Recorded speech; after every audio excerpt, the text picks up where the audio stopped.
Chosen one, listen to me carefully. What I am about to share is not for everyone. This message is not for the curious, the doubters, or those who walk casually with God. This message is only for those who truly walk the divine path, those who carry a calling, those who feel the weight of God's purpose on their soul. If you are not one of God's chosen ones, this video will not resonate with you, and it is better that you stop watching now. But if you are still here, it is not by accident. This message reached you at the exact moment your soul needed it. God aligned this word with your season, your struggle, and your growth. And yes, what you are about to hear has the power to change how you see your battles, your enemies, and even yourself. Romans 12:21 was written for you. It was never meant for the weak-minded, but for those strong enough to master their soul. You are not called to be consumed by evil, but to overcome it from a higher place, with spiritual authority. Stay with me till the end, because what I will reveal today will bring clarity, peace, and strength you didn't know you still had. Before we continue, chosen ones, like this video, subscribe to the channel if you haven't already. Turn on the bell icon, share this message with other chosen ones, and comment 777 to declare that you are aligned with God's guidance and ready to walk in spiritual authority.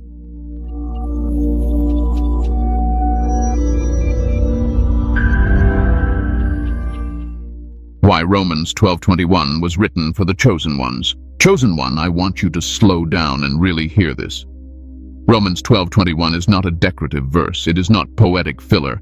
It is a strategic instruction from God, specifically crafted for people like you, people who carry light, people who feel deeply, people who are targeted not because they are weak, but because they are dangerous to darkness. The verse says, "Do not be overcome by evil, but overcome evil with good." Now listen carefully. God was not speaking to people who never face evil.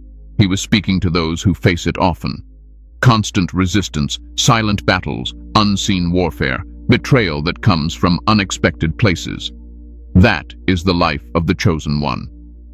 Ordinary people don't need this instruction because they are rarely attacked at the level you are. You see, chosen ones don't just exist. They disrupt. Your presence challenges systems, attitudes, and hidden intentions. And because of that, evil does not ignore you. Evil studies you. It waits for moments of weakness, exhaustion, emotional vulnerability. That is why God did not tell you to fight evil with evil. He told you how to outgrow it. This verse was not written to make you passive. It was written to make you untouchable. When God says, "Do not be overcome by evil," He is warning you about something subtle. Evil doesn't always try to destroy you directly. Sometimes it tries to turn you into itself. It tries to pull you down into bitterness, rage, revenge, and coldness. And the moment you start acting out of those places, you lose clarity. You lose peace. You lose alignment. That is how evil wins battles it could never win by force. God knew that chosen ones feel more. You love deeply. You invest genuinely. You forgive repeatedly. And because of that, wounds can cut deeper.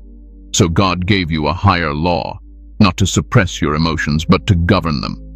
Overcoming evil with good does not mean allowing abuse. It does not mean staying silent forever. It does not mean pretending nothing hurts. It means you refuse to let darkness rewrite your nature. It means you respond from your soul, not from your scars. Most people react. Chosen ones respond. There is a difference. Reaction is instinctive and emotional. Response is intentional and spiritual. Evil thrives on reaction. It feeds on impulsive words, heated decisions, and wounded pride. But when you respond with wisdom, restraint, and integrity, you starve it. That is why this verse was written for you and not for everyone else. Because you are being trained for elevation, and elevation requires emotional mastery. Let me tell you something most people will never understand. God does not promote people who cannot control themselves under pressure. He prepares them first. And pressure is the classroom. Conflict is the lesson. Opposition is the examination. Every time you choose not to become what hurt you, you pass a test. Romans 12:21 is God saying, "I know what they did. I know what they said. I know how unfair it was. But I also know what I placed inside you, and if you protect that, nothing outside of you can defeat you. Chosen one, this verse is not about being nice. It is about being powerful in a way the world does not recognize. It is about spiritual intelligence. It is about understanding that your soul is more valuable than your pride, and your peace is more important than proving a point. When you overcome evil with good, you are not losing. You are rising above the battlefield entirely. You are stepping into a dimension where God handles what you no longer need to touch. And this is why this message matters right now, because you may be standing at a moment where reacting feels justified, where defending yourself feels necessary, where returning the same energy feels tempting. But God is calling you higher, not because you are weak, but because you are chosen. Chosen one, let me add this carefully, because this part will settle something inside your spirit. When God gave this instruction, He was also protecting your future.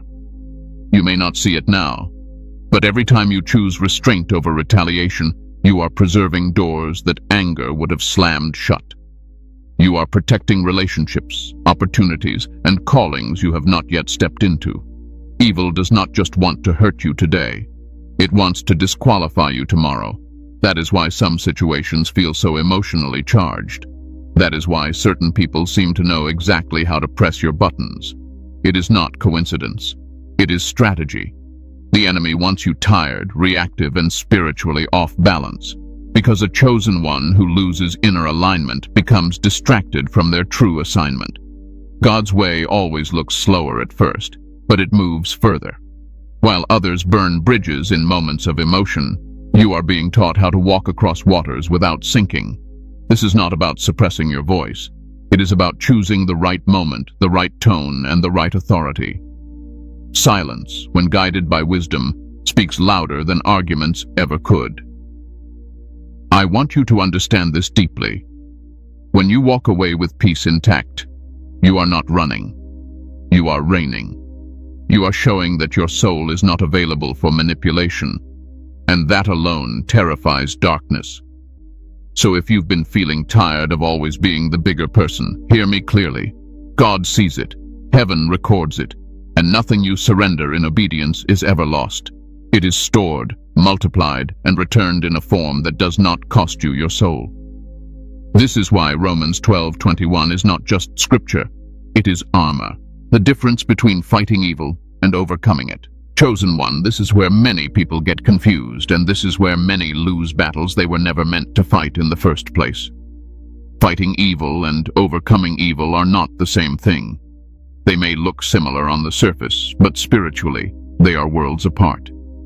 When you fight evil, you engage it on its level. You enter its emotional terrain. You respond with the same intensity, the same tone, the same heat. Fighting is loud. Fighting is reactive. Fighting drains you. And here is the truth most people don't want to hear. Evil is very good at fighting. It has been doing it for a long time. But overcoming evil is different.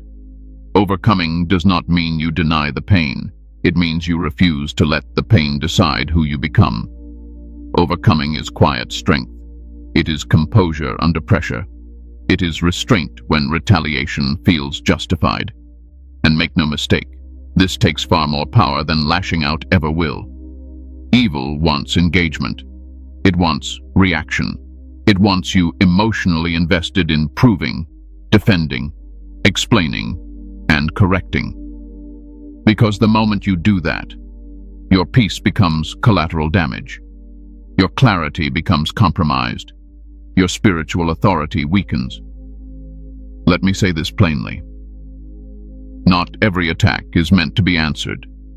Some are meant to be outgrown. Chosen ones are often misunderstood because they don't respond the way others expect. People think silence means weakness. They think calm means indifference. They think restraint means fear. But what they don't see is the inner discipline it takes to remain steady while being provoked. When someone wrongs you, the natural impulse is to correct them immediately, to defend your name, to set the record straight, and sometimes correction is necessary. But reacting from emotion is not correction, it is exposure. It exposes your wounds. It exposes your triggers. It tells the enemy exactly where to strike next. Overcoming evil requires you to pause long enough to ask a higher question. Not, how do I win this argument? But, how do I preserve my soul? This is where chosen ones are different. You are not trained to win arguments. You are trained to protect alignment. You are trained to remain anchored when chaos tries to pull you into its current. Think about this. Evil does not need to defeat you physically if it can destabilize you emotionally. It does not need to silence you if it can exhaust you. And it does not need to overpower you if it can provoke you into self-sabotage. That is why so many battles feel personal. That is why the words cut deep. That is why the betrayal hurts more than expected. Because the attack is not just against you. It is against what you carry. When you fight evil emotionally, you carry it home with you. You replay conversations, you imagine comebacks, you lose sleep. Your body stays tense, your spirit stays unsettled. That is how evil lingers. But when you overcome evil spiritually, you leave it where it belongs, outside of you. Overcoming does not mean pretending it didn't happen. It means you refuse to let it live rent-free in your mind. It means you process the pain without poisoning your spirit. It means you acknowledge the wound without becoming bitter. Here is something I learned long ago. Evil is loud because it is insecure. It needs validation, it needs reaction, it needs to feel seen. But goodness, when rooted in strength, does not announce itself. It stands firm and lets truth expose what needs no explanation. Chosen one, some of the strongest moments in your life will be the ones no one applauds. The moments you didn't clap back. The moments you didn't explain yourself. The moments you walked away with dignity instead of winning the room. The world teaches you to match energy. God teaches you to master it. Matching energy keeps you in cycles. Mastering energy breaks them. Overcoming evil with good does not mean you tolerate disrespect forever. It means you choose when and how to respond. It means you don't let wounded people decide your character. It means you understand that timing is part of wisdom. There is a reason Jesus remained silent before certain accusations, not because he had nothing to say, but because not every audience deserves your truth. Silence can be a form of discernment. It protects sacred things from careless hands. Chosen ones often feel frustrated because they feel like they are always the ones who have to rise above, always the ones who have to be mature, always the ones who have to let things go. And that can feel unfair. But here is the reality. You are not being punished. You are being refined. Refinement feels restrictive before it feels empowering. It feels like restraint before it feels like freedom. But once you understand it, you realize something important.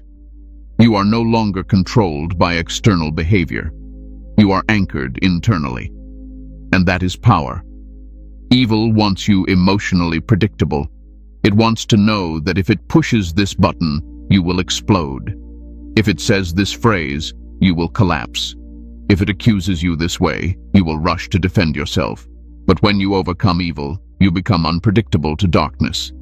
Calm where chaos is expected. Grace where retaliation is assumed. Silence where noise is demanded. This confuses the enemy. And confusion is the beginning of defeat. Chosen one, do not underestimate the power of composure. Do not underestimate the authority of peace. When you remain grounded, you shift the atmosphere. When you refuse to engage in chaos, you expose it.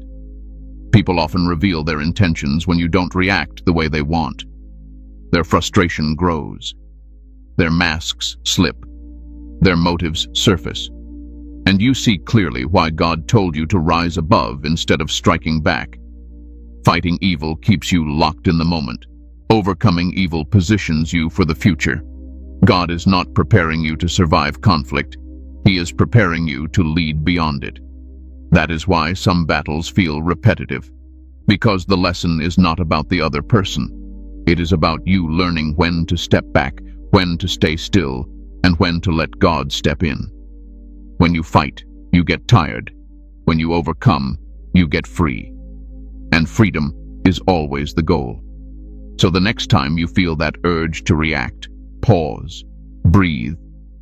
Ask yourself one simple question: is this worth the cost of my peace?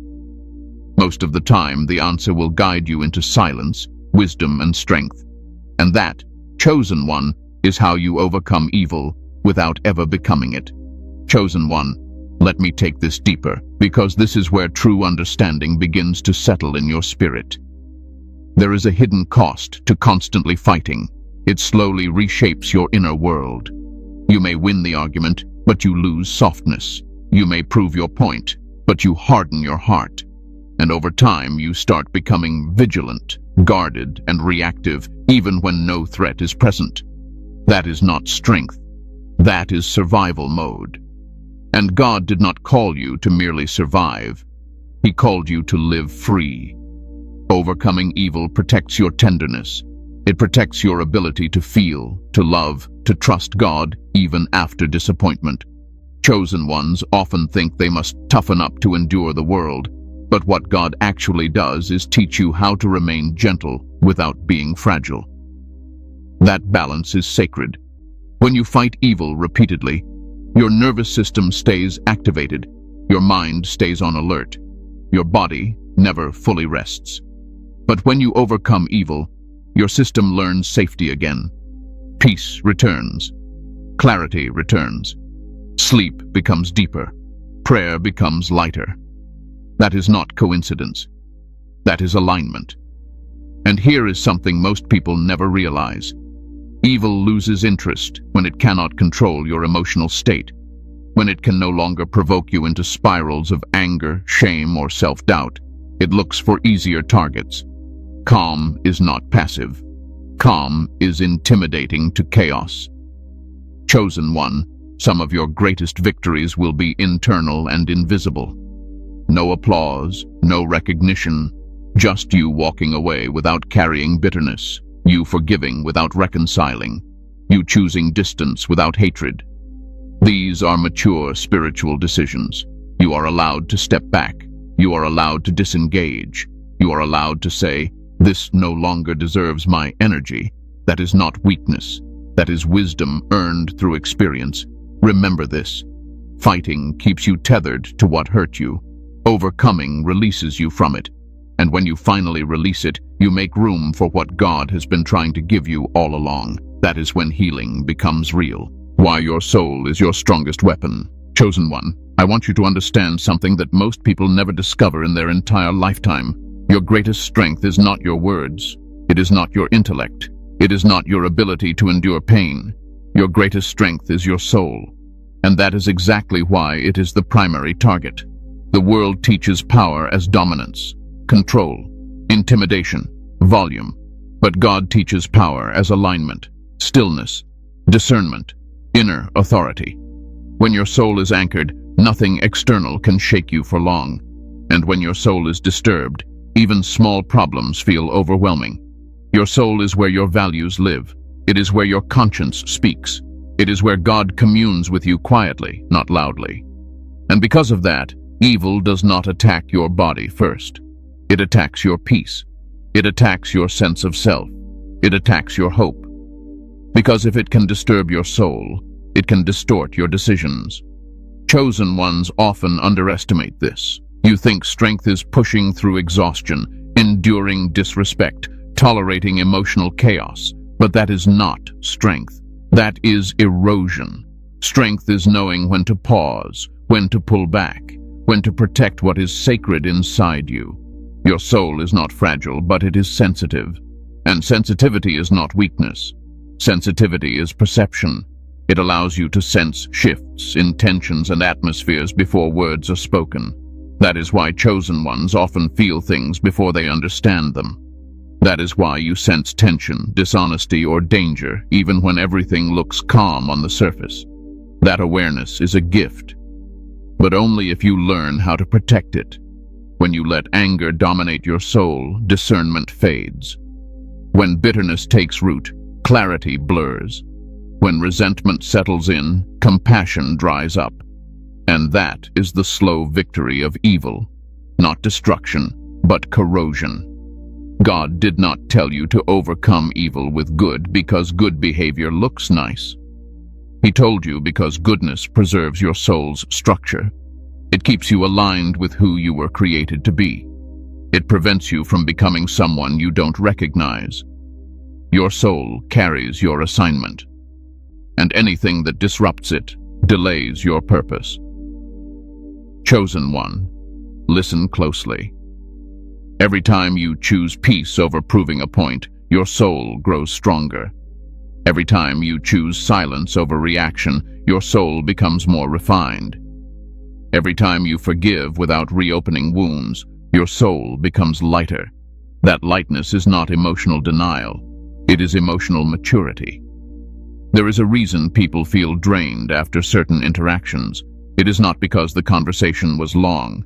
It is because the soul was pulled into conflict, into defense, into justification, into emotional labor it was never meant to perform. Your soul was not designed to wrestle with chaos daily. It was designed to commune with God. And here is where chosen ones struggle. You often feel responsible for fixing things, explaining yourself, making others understand, restoring harmony at your own expense.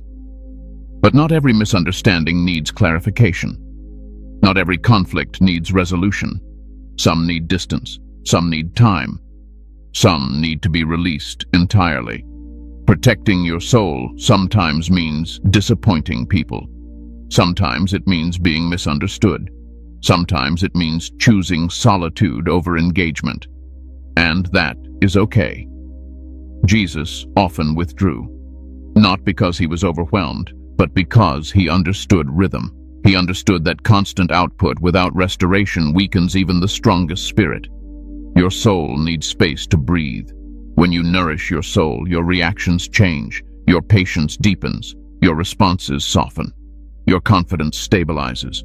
You no longer feel the need to rush into battles or defend every accusation. That is when authority becomes natural, not forced. Evil cannot overpower a soul that is grounded. It can only distract it. And distraction is subtle. It comes in the form of overthinking, replaying conversations, imagining outcomes, carrying resentment quietly. But once you become aware of this, you gain choice. You can say, I will not carry this today. You can say, this does not deserve my inner space. You can say, I trust God with what I cannot control. That is not avoidance. That is wisdom. Chosen one, your soul responds to how you treat it. When you neglect it, it becomes tired. When you overload it, it becomes anxious. When you protect it, it becomes resilient. Prayer strengthens the soul. Stillness calms it. Gratitude softens it. Truth anchors it. And the more anchored your soul becomes, the less reactive you are. The less reactive you are, the less influence evil has over you. This is why some people seem unbothered even in chaos. It is not because they don't care. It is because they have learned where their power resides. Your soul is not meant to absorb every blow. It is meant to guide your response. And when you live this way, something shifts. Situations that once triggered you lose their grip. People who once drained you lose access. Conflicts that once consumed you become background noise. Not because the world changed, but because you did. That is spiritual growth.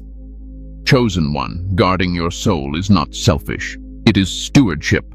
God entrusted you with it for a reason. And when you honor that trust, you move differently. You speak differently. You respond differently. And that difference is felt. Your soul is not just your strength. It is your shield. How evil tries to pull you down to its level. Chosen one, now we speak about awareness. Because once you understand how evil operates, you stop taking things so personally. You stop internalizing attacks that were never about you to begin with. And most importantly, you stop falling into traps that were designed to drain your spirit. Evil rarely comes announcing itself.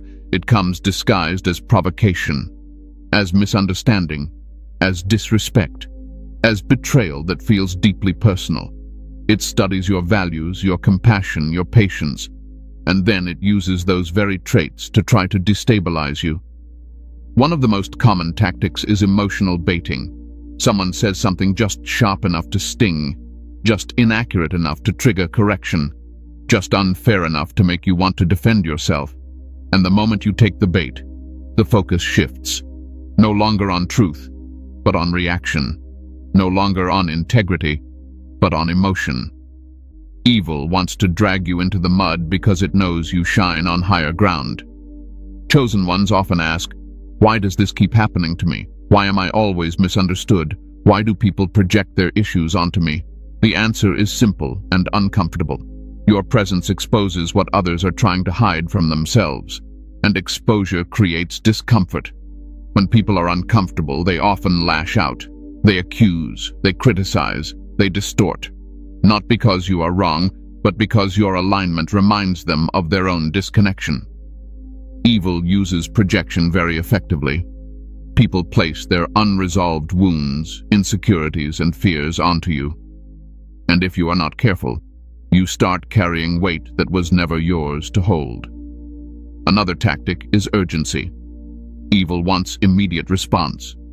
It wants you to speak before you think, decide before you discern, act before you pray. Because speed bypasses wisdom. Slowness invites clarity. That is why chosen ones must learn to pause. There is power in delay. There is protection in silence. There is wisdom in waiting until emotions settle before responding. Not everything needs an immediate answer. Some things reveal their truth with time. Evil also tries to isolate you emotionally.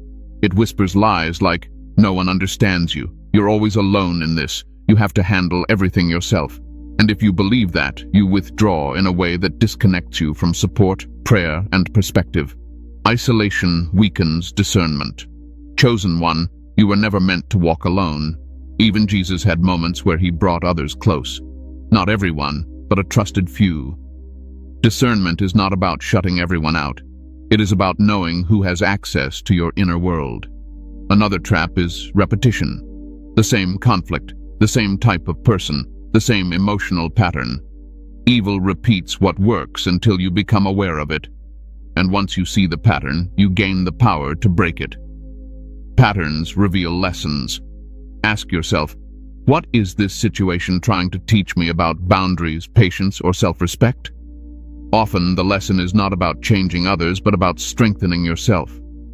Evil also uses guilt. It convinces you that choosing peace is selfish, that setting boundaries is unloving, that walking away is abandonment. But that is a lie. You cannot pour from an empty soul. You cannot heal others by harming yourself. Love without boundaries becomes self-neglect. Chosen ones are compassionate, but compassion without wisdom leads to exhaustion. God never asked you to sacrifice your soul to prove your faith. He asked you to guard it. Another subtle tactic is comparison. Evil points to others who retaliate and seem to get away with it, others who speak harshly and are applauded, others who act without restraint and appear successful, and it whispers, "See, your way doesn't work." But what you don't see is the cost they pay privately. The unrest, the instability, the inner chaos, the spiritual emptiness. Your path is different because your calling is different. Evil also uses familiarity. Attacks often come from people you trust, people you opened up to, people you expected support from. That hurts deeply. But understand this: familiarity gives access, not authority. Someone knowing your story does not give them permission to rewrite it. Betrayal is painful, but it is also revealing. It shows you who can walk with you into your next season and who cannot. And here is one of the most important things to understand. Evil wants you to become emotionally predictable.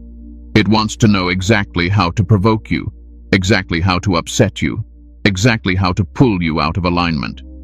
But once you become aware of your triggers, you gain choice. You can respond differently. You can step back. You can protect your energy. Unpredictability confuses darkness. Chosen one, not every situation requires your engagement. Some require your absence. Some require prayer instead of conversation. Some require distance instead of explanation. You do not owe everyone access to your emotional world, and this is where maturity shows, not in how loudly you speak, but in how wisely you choose when to speak. Evil grows frustrated when it cannot provoke you. when it cannot rush you, when it cannot guilt you, when it cannot isolate you. And that frustration often causes it to reveal itself more clearly.